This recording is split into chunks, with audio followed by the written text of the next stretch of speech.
Hello. Welcome back ulit sa ating YouTube channels. At ayun, gagawin natin ngayon, explore natin yung shortcut dito sa may Parkstone sa pagitan ng Sabana dito sa may Barangay Molino Extension, no? Mas kilala ito sa Kalubkob, itong lugar na to. Pero kasi, ito kasi Barangay Molino nasakop, dalawang barangay kasi dito, sobrang lapad nitong pabahay ng gobyerno, yun doon sa may kabila, oh. So ito bakanting lote. Habaan itong bakanting lote pa na to. So tanong, anong kayang gagawin dito? Mas maganda sana playground, no? Lagay sila ng court para sa basketbulan. Diba natin? Nalaman yan pagdating pa ng araw kung anong gagawin nila. Pero sa akin, mas the best playground o basketball court para may palaruan naman yung mga kabataan. So malayo sa masamang bisyo. So ayun, balik tayo dun sa topic natin. Ito na siya. Wala na itong katalikuran itong mga bahay na to. Itong Molino. Kabila kasi niyan, palayan. So bakanting malawak na lupain. Ito sa kabila. Marami pa to. Malapad pa. Hanggang dun. Kita nyo. Lapad niyan. Dun sa kabila.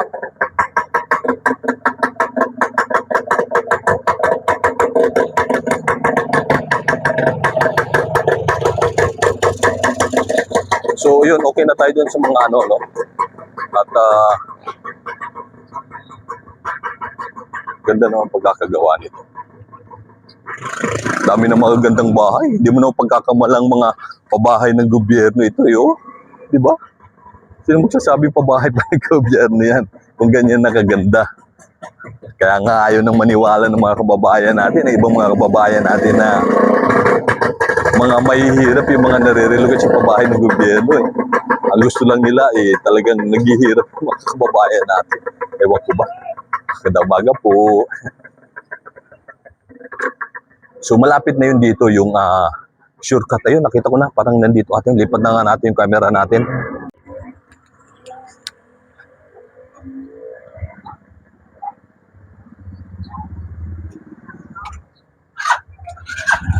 Terminal na rin ng tricycle. So ito yung shortcut. Papunta ito sa may Barangay Molino. Tapos kung dito kayo nakatira, no, sa may Parkstone, ito rin nga pala yung isa, no, na magandang yung mga anak ninyo na pwedeng pag-aralan. Kasi pag lusot ninyo to, malapit na yung barangay doon, tsaka yung school, yung elementary school. Kaso nga lang, ito yung lugar. Ayan, no? Diba? Kung medyo talaga nature lover kayo, ayun yung mga pabahay. So, yung iba na to, dito, wala nang mga katilikuran na itong bakanting lote na to. So, pagdating pa ng araw, malalaman natin kung ano yung mangyayari ito sa bakanting lote na to. Pero for now, ayan siya. Kikita nyo kung gaano ka-green yung lugar. Kikita nyo yun, no? Yung mangga na yan. Napakadaming bunga. Try natin i-zoom para makita nyo. Kita nyo, ayan, no? Dahil bunga, parang pagkatingin natin din sa camera, parang kala mo mga paniki. Pero mga mangga yan. Nakakatuwa kasi parang intact pa siya. Hindi siya ano mga kabataan. No? Kasi iba, talagang nawala na yung mga bunga kapag ka mga ganyan. Tuloy na tayo sa mission natin. Tignan yung mga ibon, no? Yun nga, kapag ka nature lover talaga kayo, matutuwa talaga kayo kasi kikita nyo. Napaka-green ng lugar at napaka-aliwalas, napaka-presko, tingnan. Pero dito sa bahay ng Naik talaga, mainit talaga siya. Mataas yung lugar ng bahay ng Naik. Kaya kung masasabi mo sa baha lang, well, marami na munang lulubog ng mga bayan bago bahain itong bayan ng Naik. Maliban doon sa mga, itong sa kinatatoy ng mga pabayan ng gobyerno, maliban doon sa mga, malapit doon sa mga coastal area, yung talaga babahayan. Yan. Kikita nyo dito yung mga pabahay. Oh. Gusto ko sana, kasi natatakot lang ako kasi kita nyo yung lugar. Oh. Hindi ko alam kung ano. Pero ayun yung mga pabahayan. At ayun, yung likod. Kita natin. So okay, diretso na ulit tayo. Kwentuhan ulit tayo. Uy, minsan Doon sa mga nakakakilala sa akin. Minsan, parang hindi ako sanay na biglang may tumatawag sa akin. Pasensya nyo na ako kasi minsan pagkawari ko parang suplado ko, parang hindi ako nakakapag-response. Hindi lang po kasi ako nasanay na may mga bumabati sa akin na hindi ko kilala ng mga kaibigan natin. Pero natutuwa po ako dahil kahit papaano nakikilala niyo ako. At nabibigyan ko rin kayo siyempre ng idea sa mga pabahay ng gobyerno. Kita niyo dito, napagpantong lupay na to. Hala ko may tao. Subuti itong lugar na to, hindi ginagawang basurahan, no? Ng mga residente, hindi tinatapunan. So, shout out sa mga taga Parkstone dahil hindi nyo ginagawang basurahan itong kalsada na to, itong lugar na to dito. Diba? Hindi nyo tinatapunan ng basura. Parang yun isa napansin ko nga pala. No? Pero may mga parang ito, kung tawagin mga ano lang, pero hindi totally kasi kung talagang tinatapunan to, well, baka puno na itong lugar na to dito. Tingnan natin kung ilang minuto din, no? Yung lalakarin natin. Galing dun sa kanto, sa may Parkstone, papunta rito.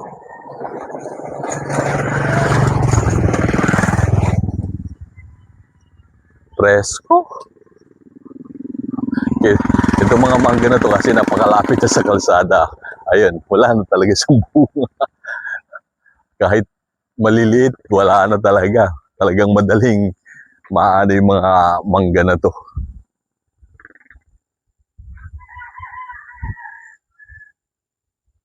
So, ayan yung mga pabahay. Ito bakanting lote. Yung iba, ginagawa nilang productive yung lupa. So, nagtatanim sila. O tinataniman nila yung lupang bakante. Dito parang may ilog, oh. Kita nyo, punong-puno pa ng mga kapunuan yan, oh. Tapos ito na yung pabahay. Ito ay, ano ba to? Hyacinth, no? Doon sa kabila, hyacinth din. So parang pinaka-extension niya rin. Kita nyo yan, oh. Ayun na yung likod. Itong pabahay ng gobyerno at itong lugar na ini-explore natin.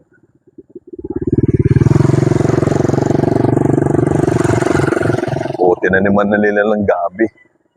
So, dito lang hangganan na, oh. Pwede pa nila. Buti na lang, no, yung mga narelocate dyan, oh. Ginawa nilang kapakipakinabang yung mga bakanting lote. No, yung mga lupang, tinataniman nila. May daan dito, oh. Para makapasok ka dyan sa loob, oh. Papunta sa mga pabahay. Buti hindi talaga blinak, no. Ang galing. So, shout out. Pero hindi tayo dyan pupunta. Dito tayo sa ano na to. O bayabas, makakuha nga ng dahon. Sarap. Gusto kong amoy-amuyin, no? Yung dahon niya. Kasi ang sarap eh. Kinukusot mo. Ayan. Sarap. Dahon ng bayabas. Ayan o. Bango. Lalaway ako. So balik tayo dito sa Ito yung lugar. Yun may mga kabayan.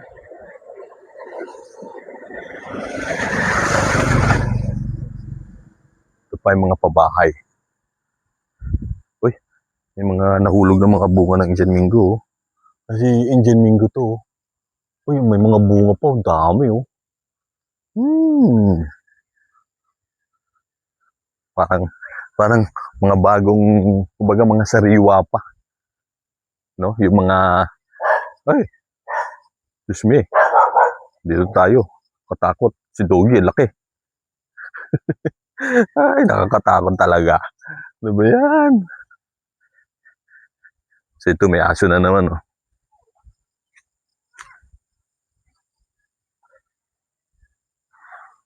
Kailangan behave lang tayo dito kasi may aso. Kung dati hindi natin siya nakikita, nagwiwigil-wigil yung ganyang buntot. Ay!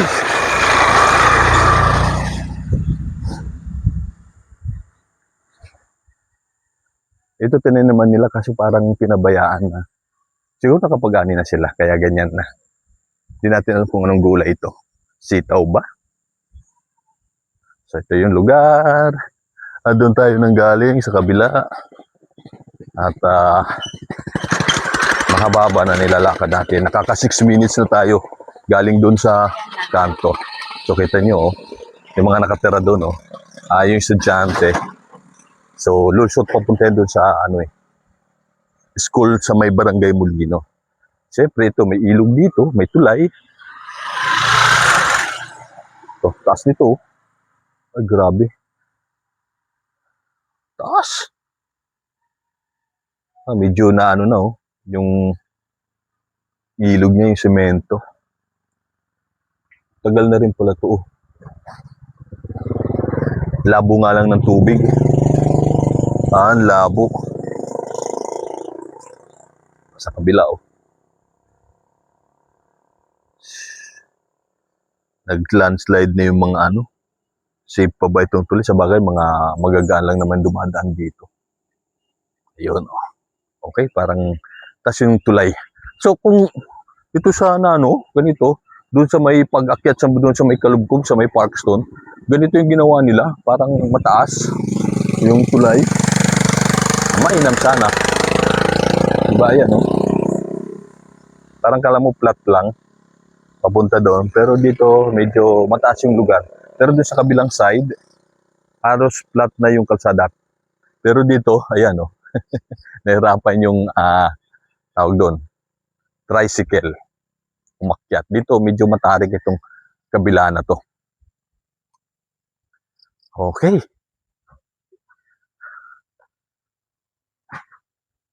Kikita nyo yun, Hindi ko alam, parang, kaya yan, patubig. Sa irrigation. Galing, Excuse. Diba? Ayan lugar. Matarik. At saka yun, irrigation kaya yun. Yung pa ipabahay dyan sa kabila. Kikita nyo ba? Ayan,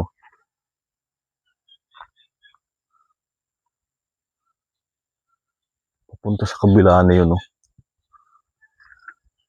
Palayan kasi kabilaan ito, Nakita nyo naman, di ba? So like ito dito, ayan, may mga palay pang tanim mo.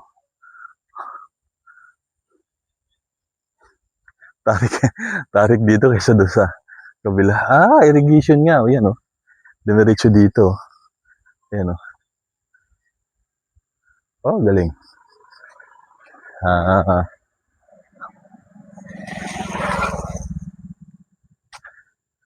Oo. Irrigation. So yan, palayan dito, Tinuloy dito. Tingnan natin. Oo. Ayun, Papunta doon. Galing dito. So yung tubig. Daming Indian Mingo. Hulog. Malabo nga lang yung tubig.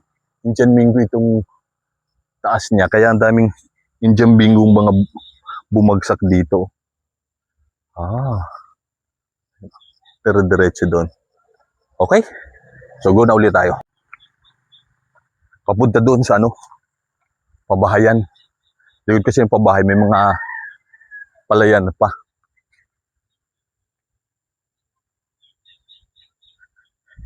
Parang napakasimpleng manirahan sa ganitong lugar. May bahay. Parang, di ba?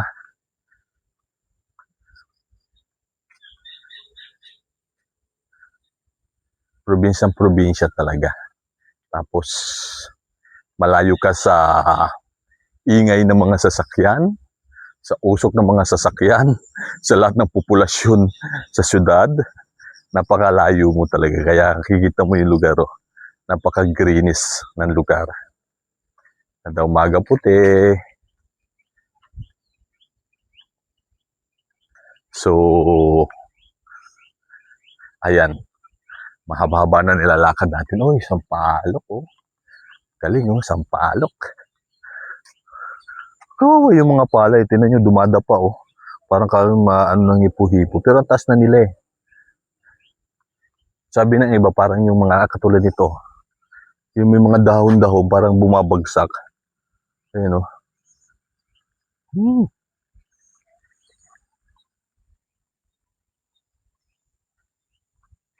Haba na nito.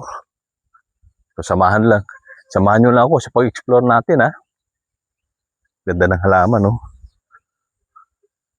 Hilig din ako sa halaman, eh. So, ayan dito. May bahay din, oh, na malaki, oh. Imagine nyo, sa gitna nitong palayan na to, meron nakatayong isang magandang dalawang palapag na pabahay. Hindi pabahay, na bahay.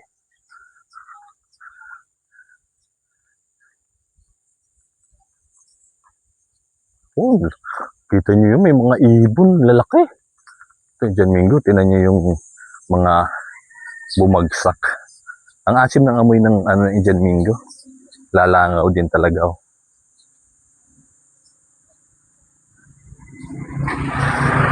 Ang asim, kita nyo, mga estudyante, oh, hatid na nila.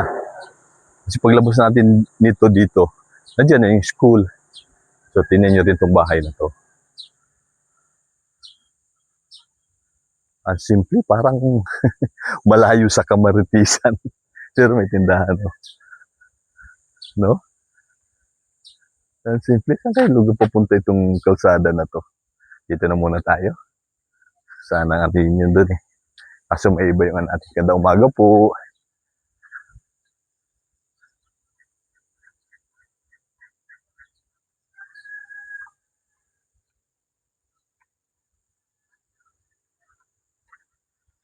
Kung simpleng tao ka lang talaga, di ba? Parang, hindi na parang, satisfied ka na.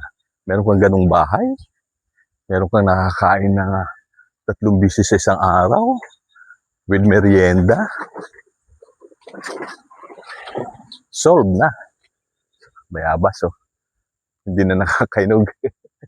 Wala daanan, eh. So, yan, mga palaya, no? Ayan, nandun yung mga pabahay doon, no? Sako pa yung mga pabahay pa yan dyan. Paikot yan, papunta doon sa pinanggalingan natin. Diba? Lapad, lawak, oh.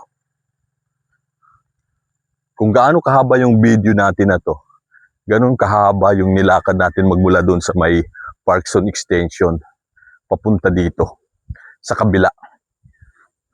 At nakikita nyo yung mga palayan na yan, lupay na yan, ganyan sa kalapad, no? At ganyan kayabong din yung mga puno. Ayan, no? Kikita nyo, green na green, di ba?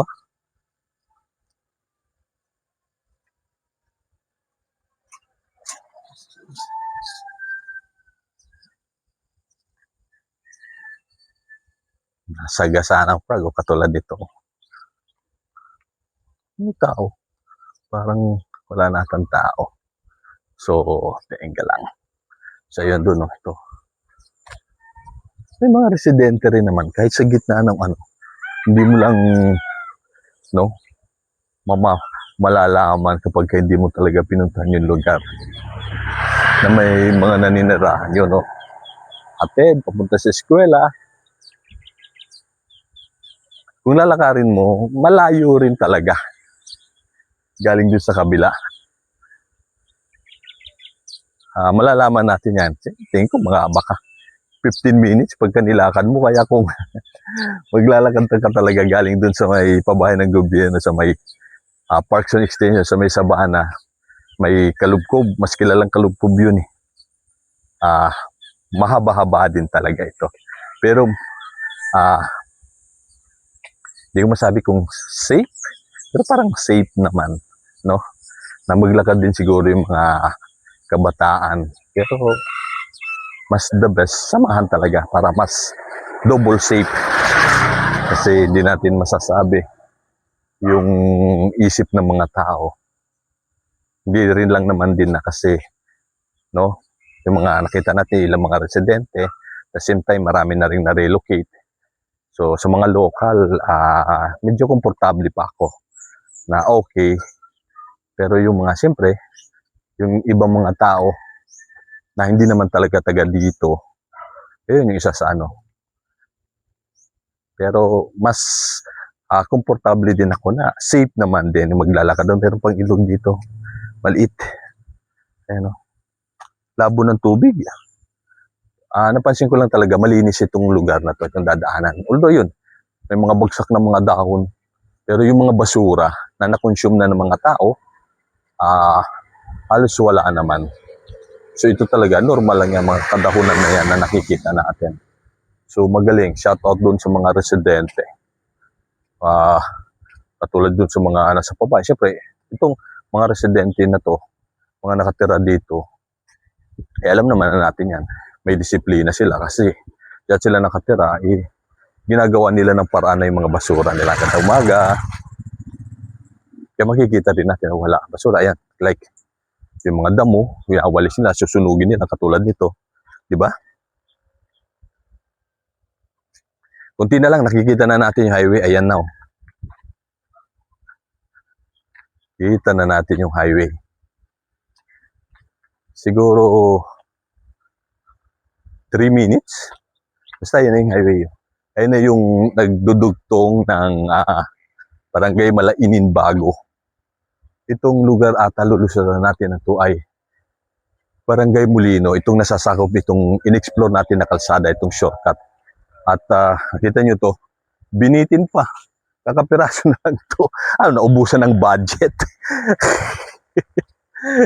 Kapiraso na lang, hindi pa tinapos. Pambihira talaga kayo. Bigyan na lang ng ano yan, maleta. Kapiraso na lang, hindi pa tinapos. Diba? Para isang buo na. Hindi na walang naiwan. At the same time, accomplish talaga yung naging project ninyo na kalsada. Parang ko sa inyo.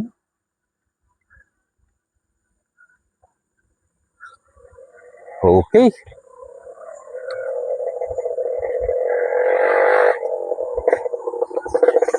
Ito din ang mga residente. Yung okra, nag-harvest sila na pinipili na nila. Sinusort out na nila kasi pambenta na din. Diba? Isang masustansyang halamang okra. Ano ito? Isang pagita. Ano? Kamihin ko nga. Sayang lang buo. Ano? Pagita ba to? Sa pagita nga, sayang lang, bango. Huhulog lang, yung mga bulaklak, Tingin ka tayo. Tingin. Samantalang mahal-mahal na sa pagita ngayon, yan, Wow, sampagita. Bango. Bango na sampagita. So ito na yung highway ng Malainin Bago tsaka Molino.